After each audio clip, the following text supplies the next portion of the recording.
You obviously have some quite personal experience of extreme government censorship. And I was wondering, in what ways do you think governments censor people through Facebook? I think what's happening now on Facebook is that the American government's laws would be imposed on many other countries and many other people in many other countries. I'm not really sure if governments are directly, especially foreign governments, apart from the American government, has any specific considerable power on how its citizens are being censored or how much free speech they have on Facebook.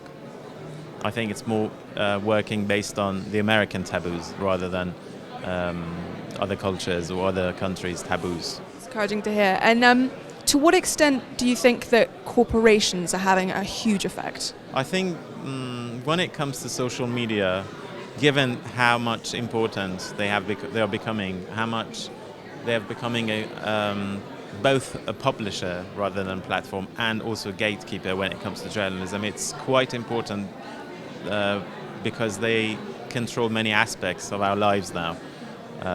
These algorithms that many of these social networks use, from Amazon to Facebook to Spotify to Tinder, they all work based on algorithms, and that's how many aspects of our lives are being controlled by them. So I think this is where, at this day and time, governments should wake up and do something about this, because they are actually losing. The democratic governments are losing their control on many aspects of of the voters' lives in favor of very private, secretive corporations. And you had quite an innovative way on how we could potentially disrupt the algorithms. Could you just quickly explain that?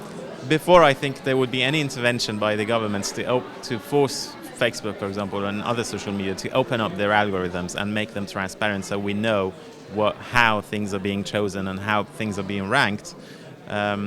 We can, as users, change that experience for ourselves, because to get out of this bubbles and these comfort zones, we can disrupt these algorithms by giving them false information. And I would be suggesting that instead of liking what you prefer or what you agree with, if everyone starts disliking what they like, or basically liking what they disagree with, that would be a disruption to this algorithm tyranny, which is only giving us what we are used to, and it only produces information, and it provides information to us based on our habits instead of based on quality.